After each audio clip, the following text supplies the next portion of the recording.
여러분, 혹시 그런 생각해 보셨어요? 단 하루치 뉴스만으로도 한 나라 전체의 현재와 미래를 꿰뚫어 볼 수 있다는 거요.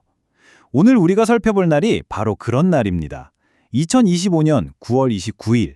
이날 대한민국에서는 정말 서로 다른 상반된 일들이 동시에 벌어졌거든요.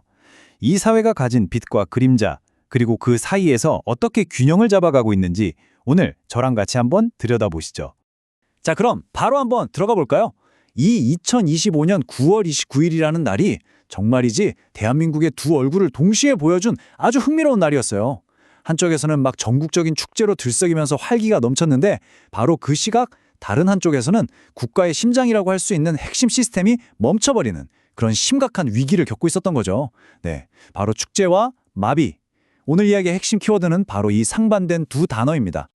자, 그럼 먼저 좋은 소식부터 시작해 볼까요? 긍정적인 면부터 한번 보시죠. 이날 대한민국은요, 정말 말 그대로 활기찬 에너지로 가득 차 있었어요. 미래를 향해서 힘차게 나아가는 모습, 또 사람들이 살아 움직이는 그런 생동감 넘치는 모습을 곳곳에서 볼 수 있었거든요. 이날은 뭐랄까, 대한민국 전체가 하나의 거대한 축제장 같았다고 할까요? 예를 들어서 경북 영덕에서는 국내에서 제일 큰 하이킹 대회가 열려서 자연을 즐기려는 사람들로 막 북적였고요. 또 역사도시 경주 아시죠? 거기서는 아주 유서 깊은 신라 문화재가 개막을 딱 앞두고 있었어요. 불국사나 양동마을 같은 그런 세계 유산들이 그냥 오래된 유적으로만 남아있는 게 아니라 사람들이 참여하고 즐기는 살아 숨쉬는 문화 현장이 된 거죠. 그리고 여기 숫자 6이 보이시죠? 이게 뭘 의미하냐면요. 경상북도 교육청이 전국기능경기대회에서 정말 무려 6년 연속으로 종합우승을 차지했다는 겁니다. 와, 대단하죠? 이건 그냥 상 하나 받은 게 아니고요. 미래 인재를 키우기 위해서 얼마나 꾸준히 투자했는지를 보여주는 정말 놀라운 성과라고 할 수 있어요. 우리나라의 미래 경쟁력이 바로 이런 데서부터 자라나고 있는 거 아니겠어요? 미래를 위한 투자가 어디 인재 양성뿐이겠어요. 바로 인프라 투자도 있었죠. 무려 9년이나 걸린 공사 끝에 포항에서 영덕을 잇는 고속도로가 드디어 완공을 앞두고 있다는 소식도 바로 이날 들려왔습니다. 이 길이 그냥 차만 다니는 도로가 아니잖아요. 지역 경제에 새로운 활력을 불어넣는 뭐랄까 아주 중요한 혈관 같은 역할을 하게 될 거라는 거죠. 자, 그런데요. 이렇게 좋은 소식만 있었던 건 아니었습니다. 이 모든 밝은 소식의 바로 뒷면에는 아주 짙은 그림자가 드리워져 있었어요. 이제 동전의 반대편을 한번 봐야 할 시간입니다. 바로 같은 날, 대한민국이 마주해야만 했던 아주 심각한 위기, 그리고 그걸 어떻게든 극복해 보려는 그 힘겨운 노력에 대한 이야기로 넘어가 보겠습니다.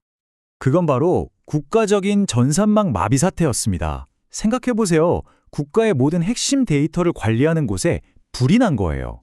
그러면서 무려 73개의 정보 시스템이 한꺼번에 멈춰 섰습니다. 이게 그냥 인터넷 좀 안 되는 그런 수준의 문제가 절대 아니에요. 당장 도움이 절실한 분들을 위한 복지 서비스, 또 국가를 위해 희생하신 분들을 위한 보훈 업무까지 전부 마비가 된 거죠. 정말 많은 분들이 직접적인 피해를 입을 수밖에 없는 상황이었습니다. 그럼 복구는 쉬웠을까요? 아니요, 전혀요. 복구 과정도 정말 만만치 않았습니다.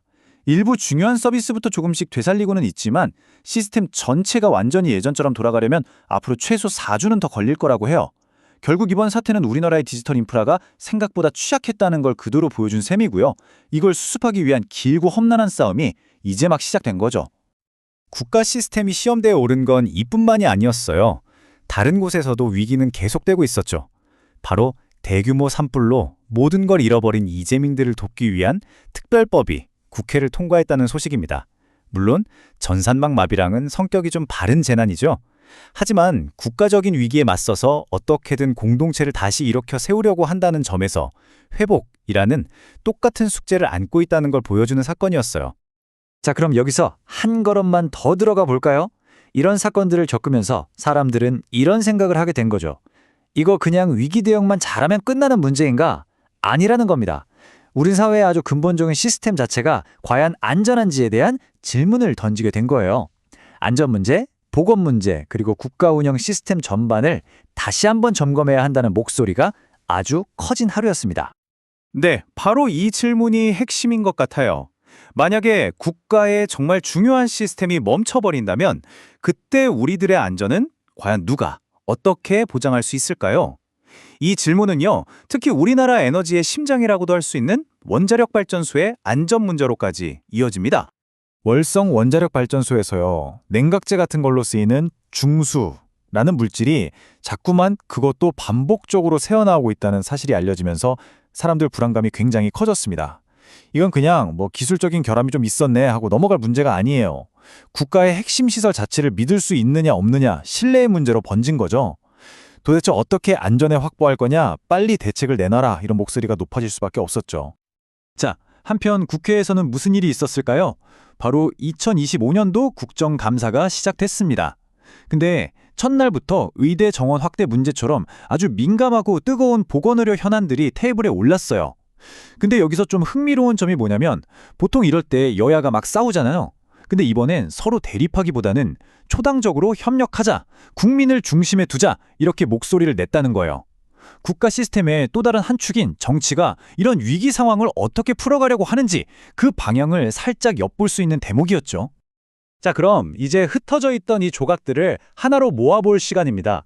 지금까지 쭉 보셨듯이 2025년 9월 29일이라는 이 하루는요, 정말이지 대한민국이라는 나라 전체가 겪고 있는 경험들을 딱 압축해 놓은 그런 축소판 같았어요.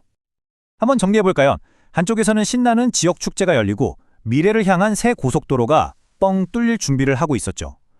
그런데 바로 그 순간 다른 한쪽에서는 국가 전산망이 멈춰서고 낡은 원전의 안전이 위협받고 있었어요.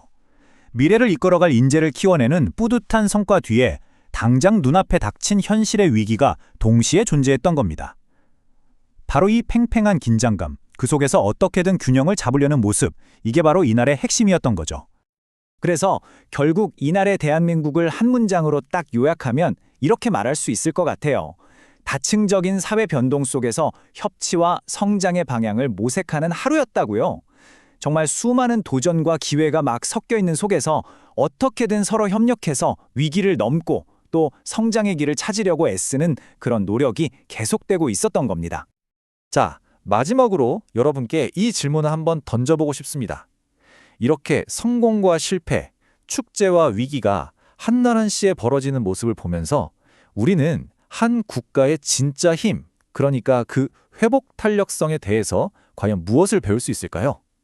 오늘 함께 나눈 이야기들이 여러분 각자의 답을 찾는데 작은 실마리가 되었으면 좋겠습니다.